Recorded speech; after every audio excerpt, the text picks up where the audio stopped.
Tumblr is now completely dead, with the site's value going from $1 billion down to a measly $3 million. Oh my and by God. looking at Tumblr's search volume, it's not hard to see why. From 2012 to 2015, Tumblr was one of the most searched for websites in the world. It was unstoppable, but now today, Tumblr is dead in the water. So what happened to Tumblr? Why didn't it grow like Reddit, Twitter, or Instagram? Well, there's several reasons for it. The first reason being the site's user base. And at the start, this was actually a good thing for the site. They capitalized on this, as this was the core premise of Tumblr, a place for every niche under the sun to come together and celebrate their passions. Founded back in 2007, Tumblr was a smash hit straight out of the gate. During the website's first 2 weeks after its launch, 75,000 users had already become active on the platform. It wouldn't take long for Tumblr to establish itself as one of the giants of social media, because back then there were barely any other sites competing. They were quick to dominate the internet back in the late 2000s. But aside from little competition, another large part of Tumblr's success can be attributed to the platform's straightforward layout and design. Additionally, the website's focus on blogging made it excellent for bringing users together through a variety of different hobbies. Tumblr had its own specific communities and content sections that were similar to Reddit, but users could also reblog each other's posts like on Twitter. It was a decent site back in the early days, which might be why some people are nostalgic towards how Tumblr was back in these golden days. I mean, a recent article from The Atlantic summarized the website in its prime as, quote, not just a blogging platform, but a staging ground for an array of political movements, the birthplace of all manner of digital aesthetics, and the site of freaky in-groups. The site's users loved Tumblr's wide variety of available content, and at the website's peak, there were over 100 million posts per day. Back then, Tumblr was home to a plethora of talented artists and content creators. However, in a few short years, nearly all of these creators would be gone, and the sites would be completely dead.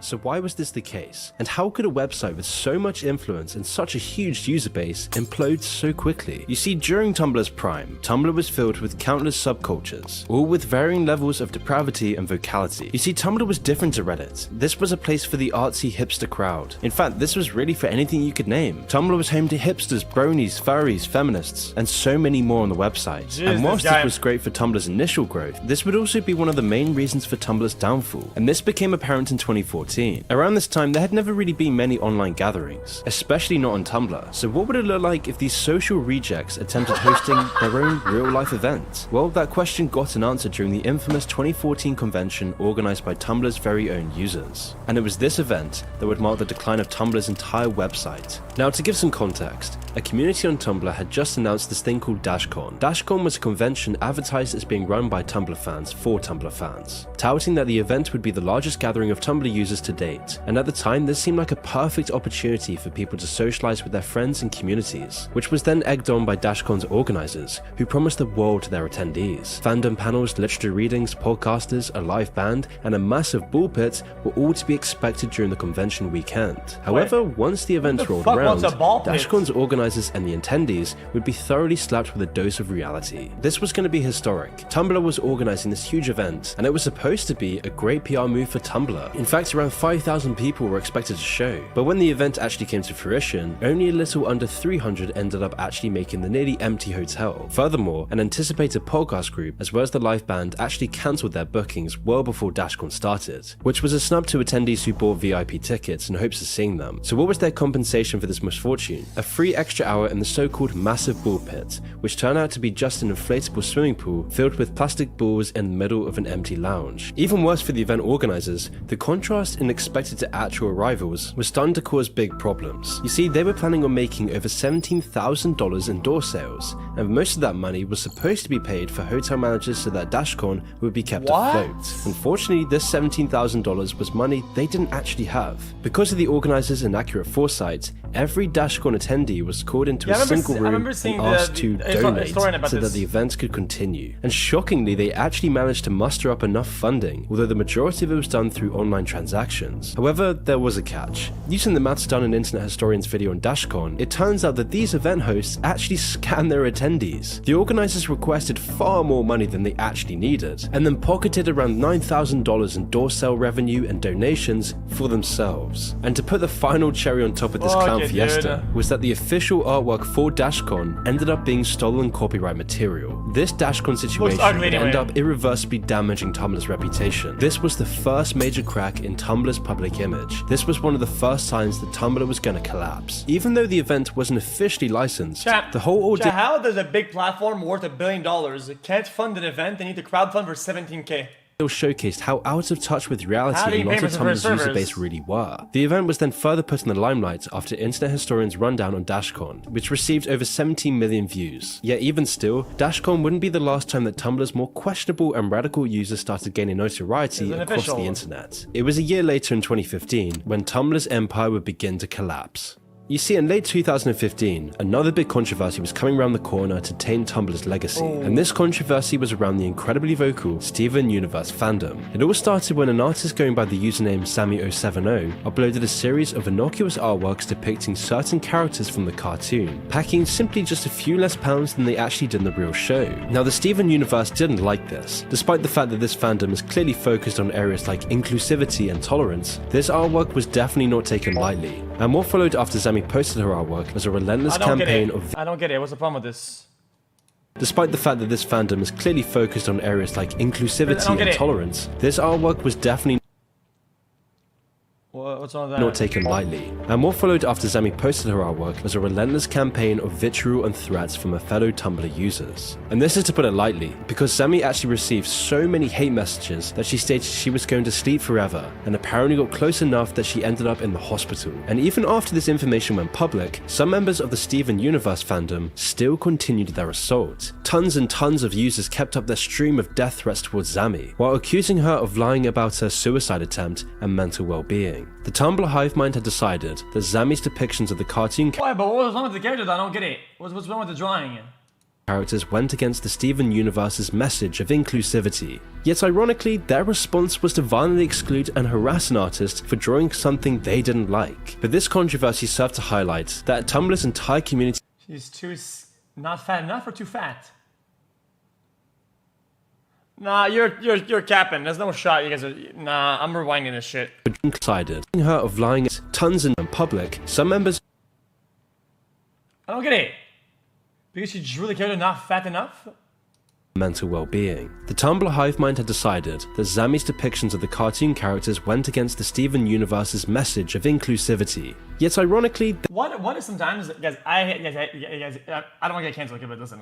What is sometimes I feel like a lot of the most publicly or you would think most inclusive places actually end up being more pushing away than other spots. 77 billion. I just realized that. I don't know why it's like that. It's like it's always reversed or some shit. Their response was to violently exclude and harass an artist for drawing something they didn't like. But this controversy served to highlight that Tumblr's entire community was now rotting to the core. As in the months after this, Tumblr's groupthink effect was working in overdrive, and controversies like these began to reveal a much darker side to Tumblr. Because on the one hand, Tumblr was supposedly welcoming. However niche your interests were, there was probably a community on Tumblr for it. But for all the relatively sensible communities, there were just as many echo chambers. Nonsensical, ludicrous points of view started becoming the norm on Tumblr. Wait, what did that say? Suspend rents, suspend utility bills, internet eviction will be met with force. What?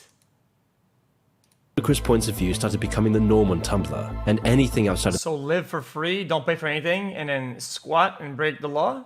I don't get it. The narrow scope was declared wrongthink, and this mentality wouldn't only be limited to fandoms active on Tumblr either. As a single... Why would you buy an apartment, buy a condo, or buy a house when you can have free rent in somebody else's house that they paid for?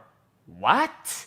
Regular ideological narrative would soon end up engulfing the entire platform, which is about when Tumblr's downfall was starting to become very noticeable. For the first time in the website's history, their user base began to decline. Alienated by the growing fanaticism and hysteria on the site, many users... Landlord take. You know what, dude? You're right, dude. You live in fucking utopia, Andy. You know, I have a whole house in Texas, dude. You know what I do? Instead of renting that house for profit to other people, my house, you know what I do with it? I do nothing with it. It's just sitting there, empty. Holy Bezed. Okay, you're gonna get mauled if I make profit on something? Okay, then I make no money off of it then. Boom. This was starting to pack up and leave in droves. From 2014 to 2016, the amount of posts per day would dramatically fall by over 50%. But it wasn't only the website's crazed fandoms behind the sharp decline. A few other factors were at play as well, because many insane Tumblr posts began inexplicably going viral. Part of the problem? Cringe. What am I do then? Wait, UK David, what am I do then? What am I do? You want me to fucking go over there? open the doors and say free rent for bums and just say, and never just sit in it or some shit, smoke some crack in my fucking rooms, man? What do you want me to do, man? Like one user's hot take regarding the bigotry behind dental hygiene. And while posts like these certainly weren't the norm by any means, the general sentiment gave rise to a new archetype infamously coined the social justice warrior. Someone who is unconcerned with real issues in society and instead getting angry or harmless content on the internet. A person who spots misogyny, racism, prejudice where it doesn't actually exist. This term was what Wait, what? gave rise to a new archetype infamously coined the social justice warrior. Someone who is unconcerned with real issues in society and instead getting angry or harmless content on the internet. A person who spots misogyny, racism, prejudice where it doesn't actually exist. This term was what many perceived Tumblr users as, which was a general sentiment that would only speed up the website's eventual downfall. Just leave people there live for free. Okay, let people live there for free. What happens when somebody breaks something, the plumbing breaks, some guy does some dog shit, somebody breaks something in front of the house, at which I'm gonna get fined by HOA or other fucking institutions because the house isn't maintained, then who's gonna fix it? Who's gonna fix that? Me! I have to fix it! Me! What? They live in my house for free and I have to fix it? Then what the fuck do I gain then? Before I continue, I want to shout out today's sponsor, Established Titles. Established Titles is a project based on a historic brand, Established Titles more. And even better is that Established Titles efforts, my plot, amazing last minute, to establish another reason for Tumblr to support the channel. Now back to the video. Another reason for Tumblr's demise later came from a similar place. Because of the site's guys, stop saying landlord take. Guys, nobody lives in my house. It's empty. Nobody lives in it. I'm not landlording it, okay? Nobody lives. People said, if you rent out something for profit, that's wrong. Okay, then I don't live in it, and nobody lives in it either. So then, boom, later came from a similar place. Because of the site's focus on niche interests, Tumblr quickly became populated with a relatively young audience, comprised of people who really just didn't fit into the mainstream platforms. And while it was nice that Tumblr gave these misfits a place to exist, this also caused some less than ideal side effects for the website. One of these problems was that Tumblr's community was facilitating user partisanship on one side of the political spectrum, and these people certainly didn't like being questioned. Additionally, because of the echo chamber. The reason why I don't rent it out is that I've been having a lot of problems with like living around in places or whatever. So I want to have a place that if I need to like go somewhere and I own a place that I have it. If I want to just take a flight over there, I can just go inside my own house and boom, be there. Chamber effects of social media, this community would continue growing and became increasingly notorious around the internet, being proliferated with posts such as the misogyny of bacon versus pumpkin sauce, reflecting how extreme Tumblr's users were going. And soon enough, the website's one-sided political ideology was the first thing that came to people's minds when they heard the word Tumblr, becoming pretty much synonymous with the website as a whole. This and all the other culminating public disasters for Tumblr ended up irreversibly damaging the website's ability to attract new users, specifically users who were closer to the middle or right side of the political spectrum, as Tumblr was starting to get filled with non-stop discussion of identity politics. For a user base apparently having the goal of promoting inclusivity, they didn't do a whole lot of practicing what they preached. If you had the audacity to be a stray white male who posted on Tumblr, obviously any statements you made would be completely disregarded because of this. And then on top of this was their absurd focus and hypersensitivity on supposed self-identity, something that Tumblr would take to a whole new level. The ridiculous lengths that Tumblr users took regarding self-identification would become such a phenomenon that entire communities on various platforms would become dedicated to making fun of them. A subreddit called Tumblr in Action would gain over 120,000 subscribers during its lifetime on Reddit. Despite the name, many of the posts on the subreddit weren't actually from Tumblr. Instead, they were from sites like Twitter or other sites with similar ideologies. But this only served to prove how synonymous Tumblr had become with the idea of quote SJWs, repeating this bland monotonous narrative. And then the Tumblr in Action subreddit took on a life of its own, with even PewDiePie making a video on it. Trying to write a joke that won't offend anyone on Tumblr. This is the worst point I have ever seen. If you have trouble making jokes around racism and very misogynistic, then you aren't funny, actually. As you'd expect, a lot of the political focus on Tumblr was based around gender, race, and any other label they could use. One group of Tumblr users took this notion of labels even further on a community known as other kin. These individuals self-identified as ridiculous concepts like animal-human hybrids. On all levels except physical, I am a wolf. And they happened to settle with Tumblr as their main hangout. While these other kin were mostly harmless, it quickly became just another absurd ideology that got linked to Tumblr once a video on the subject went viral. It was all of these controversies and just insane posts on Tumblr that were starting to wreck the website's reputation, because by now, Tumblr's reputation was essentially in the gutter, which caused many regular users to outright leave and further ruined the appeal of the site to new users. Because as Tumblr became associated with one-sided politics and crazy fandoms, this would become people's first impression of the site. This was no longer a site about art and expression, and the sheer amount of anti-Tumblr content on the internet probably didn't help them much either. And as more and more people who liked the site for its creativity and expression were now leaving the site, those who stayed were mostly the hardcore Tumblr users who were the ones negatively impacting the site in the first place. These politically extremist communities and crazed fandoms stayed as the more normal people began leaving. And this isn't to say that the website's vocal minority became the majority, but there are... I think this is only bad if the site moderates that sort of content, or if the site takes action for the people that are generally wrong, right? Then it's a problem. People make those posts, I know it sounds really dumb, but people making those posts really aren't the problem. The problem is if the company caves in and then they enforce what other people say is bad or whatever, which that's the real problem. Effect on the platform platform never do that. was Never more and more cave in. noticeable as the site's population It's continued true. dropping. This, combined with the standard issues that came with echo chambers, meant that Tumblr's use... Okay, let's say that. If I post a pizza with pepperoni, okay, and you come in and you say, bro, that's animal cruelty, you're a fucking moron.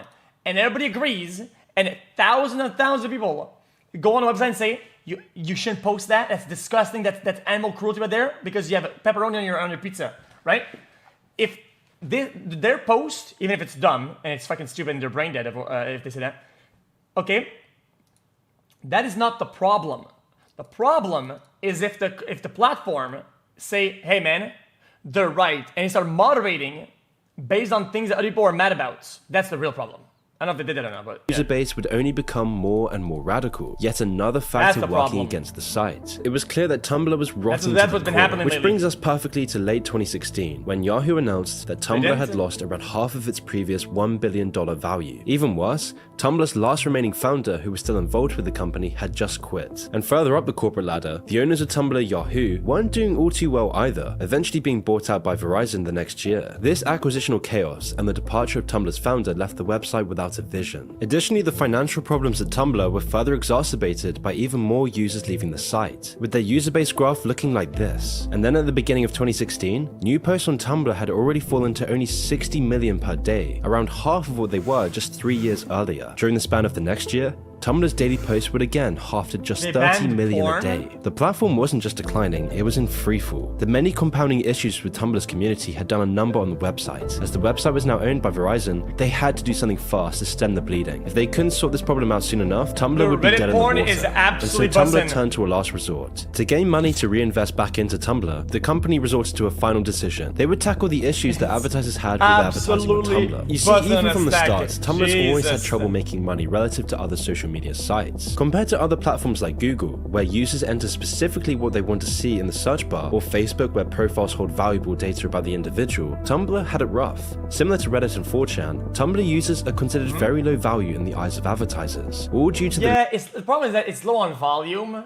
I think that's the big problem of it, right? But it feels like a better OnlyFans for free, juiced up. limited personal information and actionable data held inside their accounts. This caused Tumblr to have problems generating any revenue, since the platform's niche and spread out communities were hard for agencies to really pinpoint advertisements towards. And by 2018, Tumblr wasn't only losing its popularity, but it was steadily losing all of its money. And so in an attempt to fix this, the company tried shifting their website to become more advertiser friendly. And as a result of this mindset, Tumblr made the short-sighted decision in December 2018 to remove and permanently ban all sexual content that was being posted on the website. And without a doubt, banning explicit material on the platform was the final nail in Tumblr's coffin. You see, while art was the main reason people used... the site. Whether the company liked to admit it or not, adult content was also a very significant portion of why people used Tumblr, both in terms of the artists as well as the viewers. And so by banning explicit material, Tumblr blacklisted a substantial chunk of their audience who used the platform exclusively for this reason, essentially knocking down one of the only pillars left that was keeping the website alive. And so once Tumblr went through with this ban, a huge portion of the website... Imagine if Overwatch banned Overwatch porn. Holy fuck, that's not just the pillar. That's the pillar, the roof, the plumbing, the front door, the fucking lawn. That's the land, the fucking country. That's the whole fucking planet, dude. Audience was completely lost with no idea where to go. However, it was clear that staying on Tumblr was not an option anymore. The only thing left on Tumblr was SJW rants and exclusive echo chamber communities. This sparked what many refer to as the Tumblr Exodus, where countless users migrated from Tumblr to different sites. For artists drawing explicit content, they really only had two options. Imagine me telling because people are going to fucking Twitter. It's the same thing. During explicit content, they really only had two options, Reddit or Twitter. In fact, it was these sites where the majority of ex-Tumblr users gathered, not only for their better design and more open communities, but these sites were growing in user base. They were thriving environments for viewers and online creators, since both of them had some aspect of community interaction available, while still also allowing adult material on the sites. This led to a constant stream of Tumblr artists moving to these other platforms, and the people who viewed their art would then follow in turn, all while leaving their Tumblr accounts inactive, collecting dust. After this decision, Tumblr started experiencing an unprecedented drop in growth, both in their user base as well as the company's revenue. For a long time, the website had been in a vicious cycle of losing... Yeah, isn't OnlyFans like banning fucking adult content or something like that? Is that what it is? Or not? Am I crazy about that? Users, which then only made other users feel that the site was dying, causing them to leave as well. And banning explicit material only compounded this effect, and the decision ended up driving Tumblr even quicker into the grave, resulting in Tumblr now being worth only $3 million. And just to put into perspective, yes, a company once valued at $1 billion is now only worth a mere $3 million at best, making it clear to everyone that Tumblr is now officially dead.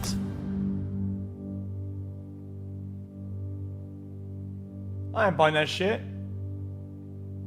Fuck no, man. They should, dude. Are you fucking? They should fucking pay me to own that garbage, man. Bro, are you kidding me? They should dude, they should literally fucking pay me to take that shit off their hands, man. That thing is garbanzo, dude.